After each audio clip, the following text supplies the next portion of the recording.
Hi guys, we're back today to read Chapter 8, The Potions Master. There, look. Where? Next to the tall kid with the red hair. Wearing the glasses? Did you see his face? Did you see his scar? Whispers followed Harry from the moment he left his dormitory the next day. People lining up outside classrooms stood on tiptoe to get a look at him, or doubled back to pass him in the corridors again, staring.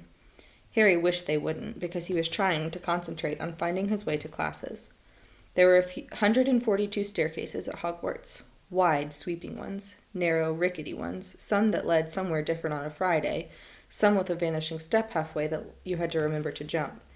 Then there were doors that wouldn't open unless you asked politely, or tickled them in exactly the right place, and doors that weren't really doors at all, but just solid walls, pretending. It was also very hard to remember where anything was, because it all seemed to move around a lot. The people in the portraits kept going to visit each other, and Harry was sure the coats of armor could walk. The ghost didn't help either. It was a nasty shock when one of them glided suddenly through a door you were trying to open. Nearly Headless Nick was always happy to point new Gryffindors in the right directions. But Peeves the poltergeist was worth 2 locked doors and a trick staircase if you met him when you were late for class. He would drop wastepaper baskets on your head, pull rugs from under your feet, pelt you with bits of chalk, or sneak up behind you, invisible, grab your nose, and screech, "Got your conch!" Even worse than Peeves, if that was possible, was the caretaker, Argus Filch. And remember, we talked that caretaker is like a janitor. Harry and Ron managed to get on the wrong side of him on their very first morning. Filch found them trying to force their way through a door that unluckily turned out to be the entrance to the out-of-bounds corridor on the 3rd floor. He wouldn't believe they were lost, and was sure they were trying to break into it on purpose, and was threatening to lock them in the dungeons when they were rescued by Professor Quirrell, who was passing. Filch owned a cat called Mrs. Norris, a scrawny, dust-colored creature with bulging, lamp-like eyes just like Filch's. She patrolled the corridors alone, break a rule in front of her, put just one toe out of line, and she'd whisk off for Filch, who'd appear, wheezing 2 seconds later. Filch knew the secret passageways of the school better than anyone, except perhaps the Weasley twins, and could pop up as suddenly as any of the ghosts. The students all hated him, and it was the dearest ambition of many to give Mrs. Norris a good kick. And then, once you had managed to find them, there were the classes themselves. There was a lot more to magic, as Harry quickly found out, than waving your wand and saying a few funny words. They had to study the night sky through their telescopes every Wednesday at midnight and learn the names of different stars and movements of the planets. 3 times a week they went out to the greenhouses behind the castle to study herbology, with a dumpy little witch called Professor Sprout, where they learned how to take care of all the strange plants and fungi and found out what they were used for.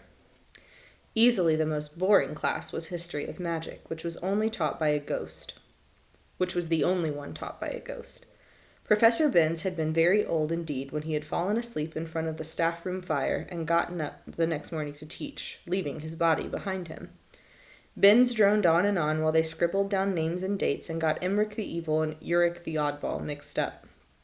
Professor Flitwick, the charms teacher, was a tiny little wizard who had to stand on a pile of books to see over his desk. At the start of their class he took the roll call, and when he reached Harry's name he gave an excited squeak and toppled out of sight. Professor McGonagall was again different. Harry had been quite right to think that she wasn't a teacher to cross. Strict and clever, she gave them a talking to the moment they sat down in her first class.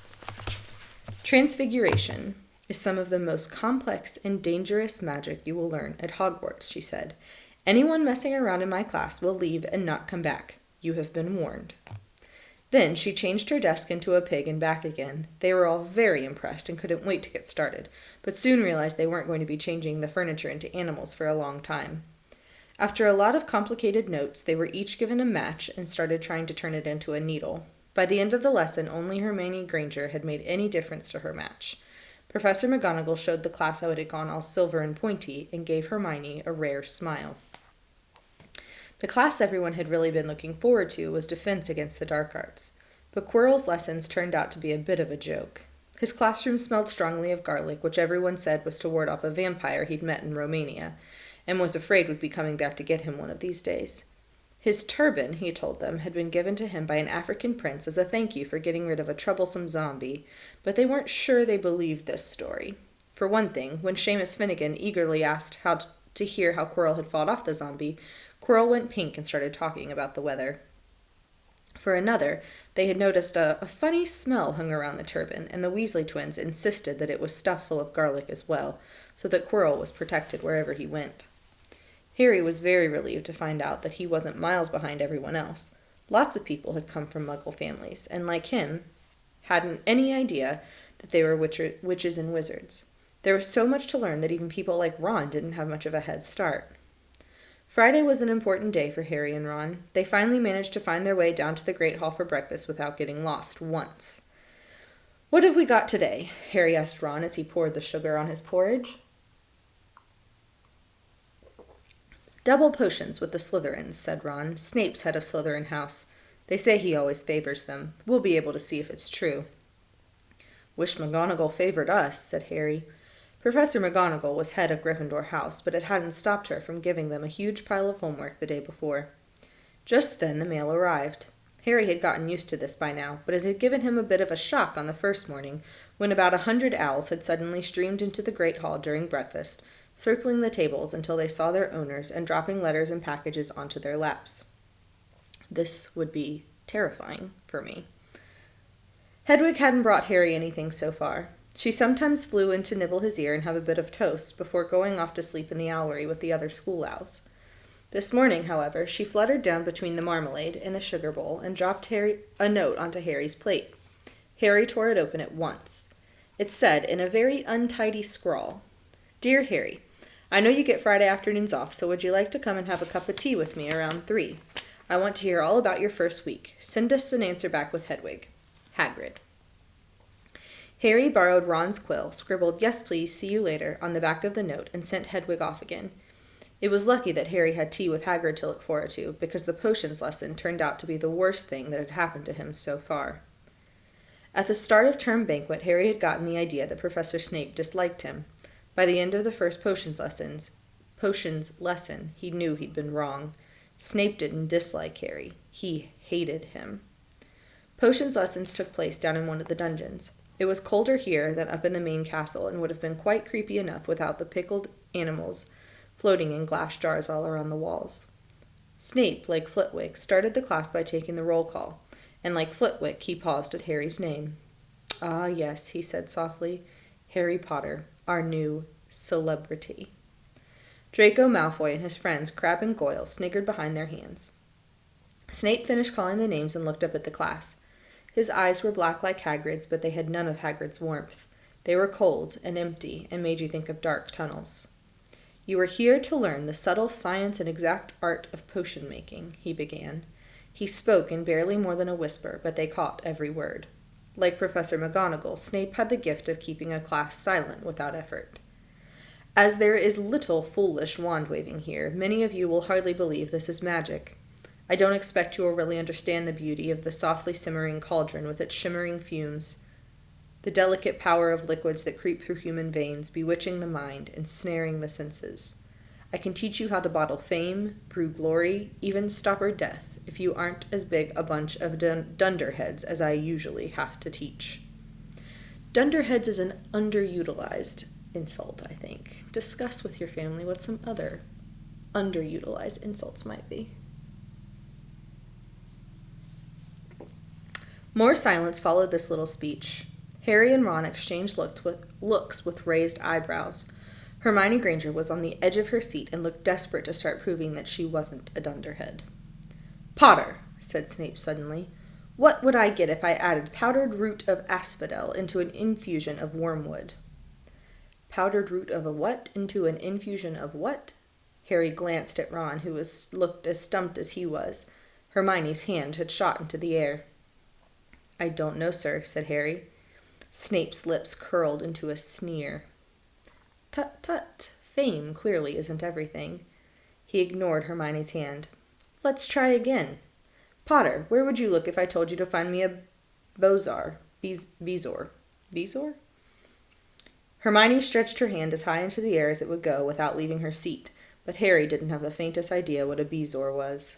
He tried not to look at Malfoy, Crabbe, and Goyle, who were shaking with laughter. "I don't know, sir."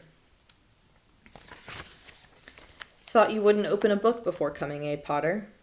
Harry forced himself to keep looking straight into those cold eyes. He had looked through his books at the Dursleys, but did Snape expect him to remember everything in 1,000 magical herbs and fungi? Snape was still ignoring Hermione's quivering hand. "What's the difference, Potter, between monkshood and wolfsbane?" At this, Hermione stood up, her hand stretching toward the dungeon ceiling. "I don't know," said Harry quietly. "I think Hermione does, though. Why don't you try her?" A few people laughed. Harry caught Seamus's eye, and Seamus winked. Snape, however, was not pleased. "Sit down," he snapped at Hermione. "For your information, Potter, asphodel and wormwood make a sleeping potion so powerful it is known as the draught of living death. A bezoar is a stone taken from the stomach of a goat, and it will save you from the most poisons. As for monkshood and wolfsbane, they are the same plant, which also goes by the name of aconite. Well, why aren't you all copying that down?" There was a sudden rummaging for quills and parchment.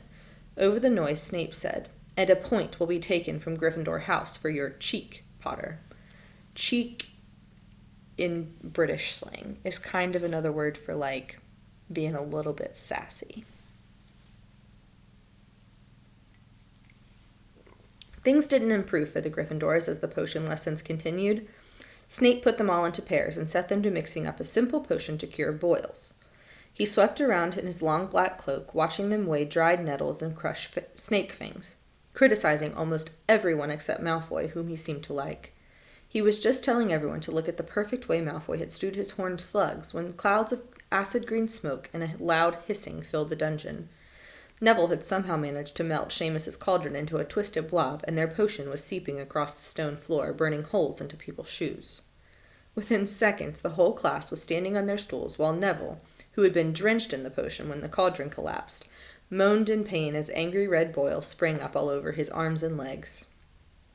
"Idiot boy," snarled Snape, clearing the spilled potion away with one wave of his wand.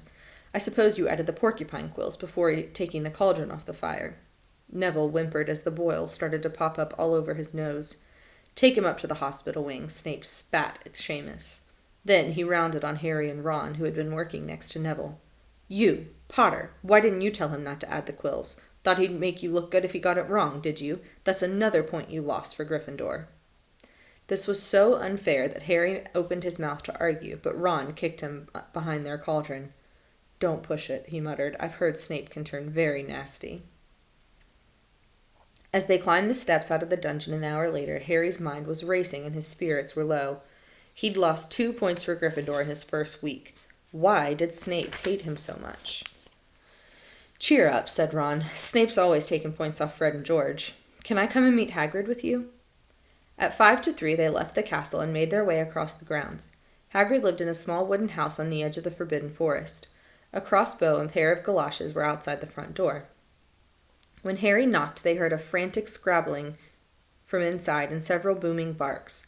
Then Hagrid's voice rang out, saying, "Back, Fang, back!" He let them in. Hagrid's big, hairy face appeared in the crack as he pulled the door open. "Hang on," he said. "Back, Fang!" He let them in, struggling to keep a hold on the collar of an enormous black boarhound. There was only one room inside. Hams and pheasants were hanging from the ceiling, a copper kettle was boiling on the open fire, and in the corner stood a massive bed with a patchwork quilt over it. "Make yourselves at home," said Hagrid, letting go of Fang, who bounded straight at Ron and started licking his ears.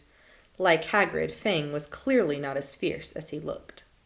"This is Ron," Harry told Hagrid, who was pouring boiling water into a large teapot and putting rock cakes into a plate.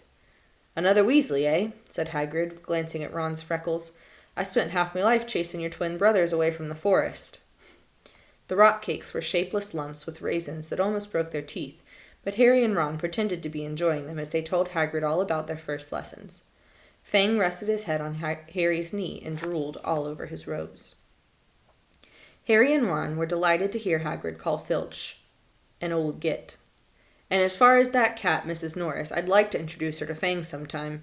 Do you know, every time I go up to the school, she follows me everywhere. Can't get rid of her. Filch puts her up to it." Harry told Hagrid about Snape's lesson. Hagrid, like Ron, told Harry not to worry about it, that Snape hardly liked any of the students. "But he seemed to really hate me." "Rubbish," said Hagrid. "Why should he?" Yet Harry couldn't help thinking that Hagrid didn't quite meet his eyes when he said that. "How's your brother Charlie? Hagrid asked Ron. "I liked him a lot. Great with animals." Harry wondered if Hagrid had changed the subject on purpose. While Ron told Hagrid all about Charlie's work with dragons, Harry picked up a piece of paper that was lying on the table under the tea cozy. It was a cutting from the Daily Prophet. Gringotts break-in latest. Investigations continue into the break-in at Gringotts on the 31st of July, widely believed to be the work of dark wizards or witches unknown. Gringotts goblins today insisted that nothing had been taken. The vault that was searched had in fact been emptied the same day. "But we're not telling you what was in there, so keep your nose out if you know what's good for you," said a Gringotts spokesgoblin this afternoon. Harry remembered Ron telling him on the train that someone had tried to rob Gringotts, but Ron hadn't mentioned the date. "Hagrid," said Harry, "that Gringotts break-in happened on my birthday. It might have been happening while we were there." There was no doubt about it. Hagrid definitely didn't meet Harry's eyes this time. He grunted and offered him another rock cake. Harry read the story again. The vault that was searched had in fact been emptied earlier that same day. Hagrid had emptied Vault 713, if you could call it emptying, taking out that grubby little package. Had that been what the thieves were looking for? As Harry and Ron walked back to the castle for dinner, their pockets weighed down with rock cakes they'd been too polite to refuse. Harry thought that none of the lessons he'd had so far had given him as much to think about as tea with Hagrid. Had Hagrid collected that package just in time? Where was it now? And did Hagrid know something about Snape that he didn't want to tell Harry? Those are all fantastic questions that you should definitely discuss while you're waiting for me to post the next chapter.